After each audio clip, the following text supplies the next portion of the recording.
Pisces, hi, welcome to my channel. So today we have a reading for you, no particular subject. We're going to take an issue, something we know, something we don't know, recent past advice and potential outcome. At the end there'll be an opportunity for an extended where we'll dive in deeper. You can watch this for Pisces, Sun, Moon, Rising, Venus, Mars, Mercury, North Node, or if any of those planets are currently transiting your 12th house, this could be for you. Once again, you know the drill. Thank you for however you've supported the channel. It's very much appreciated. It allows me to continue doing this. Thank you very much indeed. Cross watchers, you're more than welcome. Message may well be for you. All the information is in the description box. Just hit the more button below. Also, there is imposter again on Instagram, so be mindful. I will never add you or randomly send you messages. It is not me, so be vigilant and report and block as necessary. Okay, so Pisces. Two more.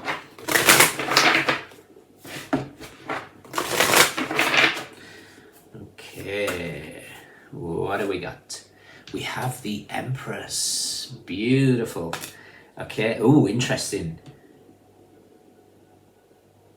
Interesting. All right, there's so many messages here. So Venus, basically. And then the card number 3, 3 days. Okay, I'm getting Ishtar. So Ishtar's story is of... I know why. Oh, interesting. Okay, Pisces, you've been given some insight here into really diving deep into something. Yeah, because this can't happen often. So, the solstice is the darkest time, it's the shortest day. And there's something about the story of Ishtar. So Ishtar goes into the underworld to face her sister, who strips her of all her power, has her remove a garment at every step of the gates until she's stripped of everything. And then she kills her and hangs her upside down like a piece of meat. For 3 days and nights she's there until Enki creates two creatures to come and rescue her, and it's rescued through the power of love. And then she comes back raised as and is more powerful than ever is Ishtar, which is representation of Venus. So the Empress, money, abundance, love, fertility, creation, whatever it is that you're desiring. And it can't be that often. If we look at Venus in Scorpio, so Venus goes into Pluto, the underworld, which is Ishtar going underground, going into the depths, and then dying for 3 days and then re-emerging again.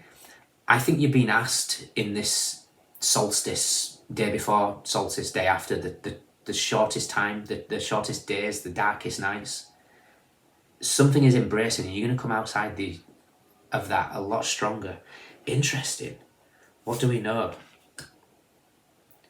What don't we know? Recent past.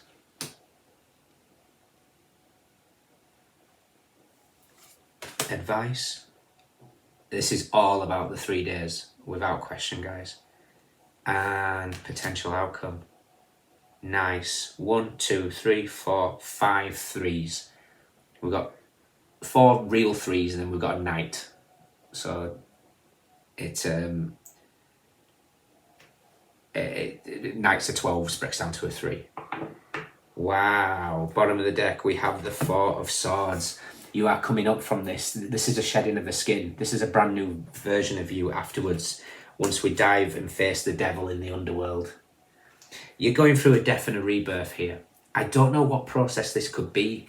4 of Swords can speak of maybe feeling not very well and having to take time out. So you might need to take a few days. Doesn't have to be. This could just be meditation. I think if you go through the process of meditation, you're going to be fine. You won't. If you're ignoring it, the universe is going to put you in a situation where you're going to have to meditate. So there's a real need to embrace this. Venus is currently in Scorpio, and it is until the 29th of December.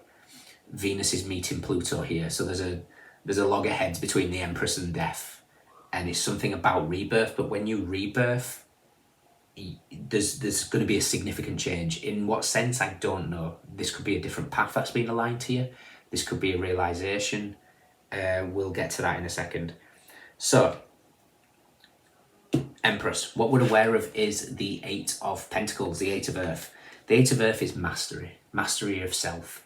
It could be a career. It could be that this is preparing you for the 8th year.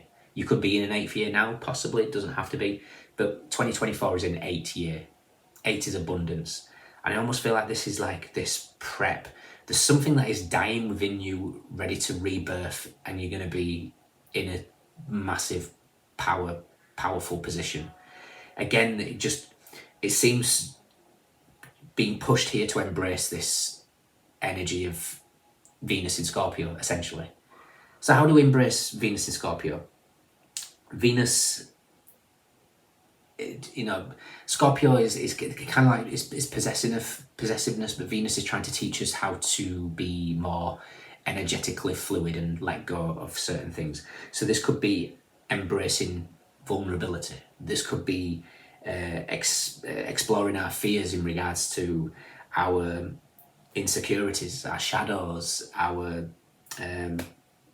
passions, how we feel in our bodies. There's something really here about connecting within and to embrace the transformative power of love itself. Let go of control, surrender and trust the process. There's a lot of things that's been asked here. You've been asked to explore the mysteries of love, essentially.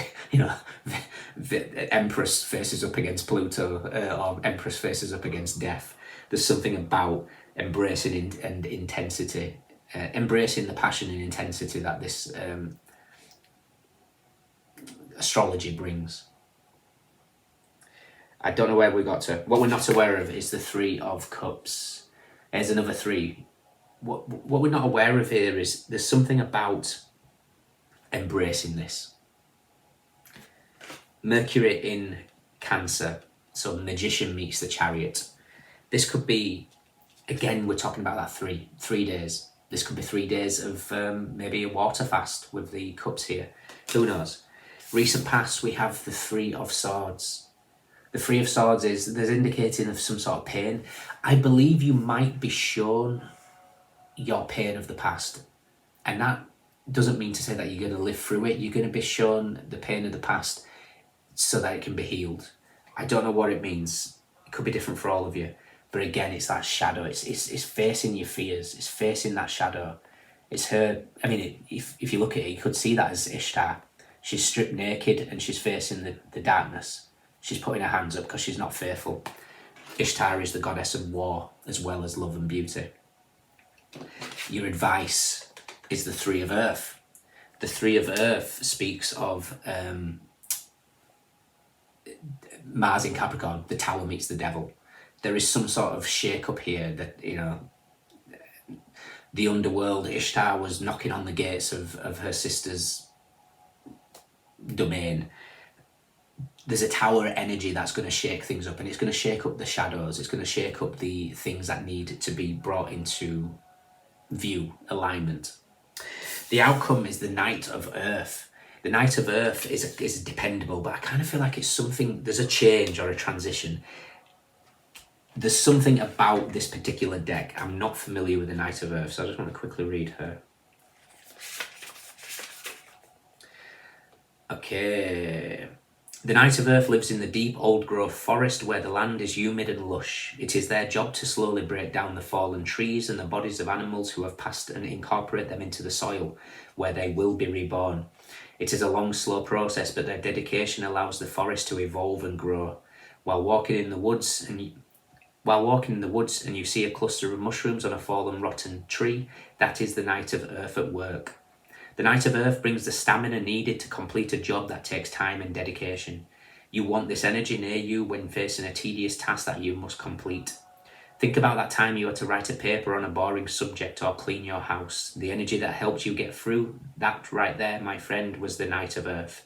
Because the energy of the Knight is complex and needs to be balanced, too much of this force can be a not so great thing. Out of balance, the Knight is stubborn and fixates on one small portion of the task. It can lead to pessimistic feelings as you begin to feel as though you will never complete your job in this lifetime or the next. The Knight of Earth also doesn't reverse direction or pivot too quickly. When the Knight of Earth appears in a reading, you need to ask yourself if you are dedicated or just stubborn and unwilling to try something new. I'm not particularly getting that last bit, but I'm definitely getting the energy here of the bodies of the animals who have passed and incorporate them into the soil where they will be reborn. I think this is rebirth. And it's something to do with that rebirth of the Four of Swords here. We've got the snake skin at the bottom and you're being raised. Interesting. So we're going to look for death, definitely. Seven of Cups, Venus in Scorpio, definitely. And I also want to see where the Tower is, because the Devil is wedged between this Four of Swords and the Page of Swords. Okay.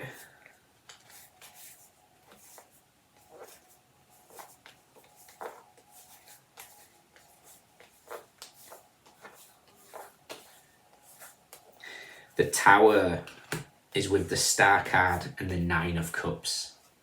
Nice. Okay, so where's Jupiter for you? Jupiter's in your third house and moving into the fourth. Whatever this is, I believe it's just going to be a flooding of blessings that come afterwards. So we've got the Tower is shaken up here. The Star card indicates that's what comes card number 16, card number 17. After the Tower, after the shake-up, is serious dose of healing. The Nine of Cups is Jupiter in Pisces. So it's the Wheel of Fortune meets the Hangman. Delayed blessings that then come to light. The two wishes in the tarot, 78 cards, two of them are wish fulfillments, are flanked the either side of this Tower. You've been asked to dive deep, basically, in this next few days. You've been asked to embrace this vulnerability. You've been asked to embrace the fears, the insecurities, embrace passions, embrace how you feel, embrace with your actions as well as your words.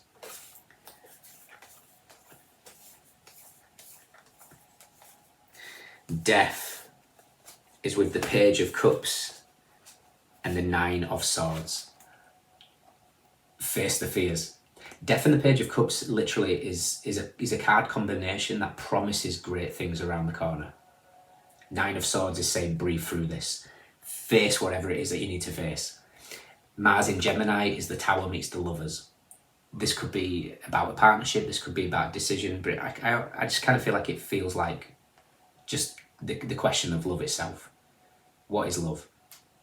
Is it enough to make you want to bang on the gates of hell to strip away what no longer serves you so you can have a higher calling of love? Then bang on those gates. There's something about diving deep.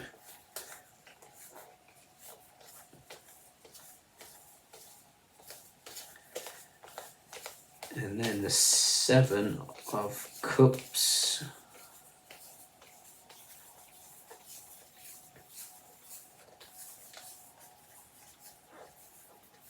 It's going to be the last card, isn't it? Yes. The last card is the Seven of Cups. Venus in Scorpio is with Temperance and the Moon. Literally connect with the moon. It's part of Ishtar's story, embracing the darkness. And it's telling us not to fear what we don't see. Even during darkness, the universe brings us signs and synchronicities. And I almost feel like that moon in Sagittarius, moon in Temperance, is the Nine of Wands. You know, don't give up. But it's also that 12-12 portal that we just had, the new moon in Sagittarius. In the Moonology, it's luck is on your side, and it's also asking you to see the bigger picture. It's asking you to embrace something here. You know, this could be, if you're feeling like there's a chaotic moment in your relationships, look at the bigger picture. Are you being shown certain things so that you can heal them, so that they don't bother you in the future? Recognize your flaws. The more complete you are, the more complete of a person that you bring into your environment. Everything is energy. The universe matches. Okay? Interesting. Pisces, in your extended, we're gonna look at what the after the 3 days brings. there's going to be some sort of rebirth here with this Knight of Pentacles. I believe your hard work is paying off. I believe you've done a lot of work with the Three of Swords in the recent past. Embrace whatever this is. 3 days, 3 nights.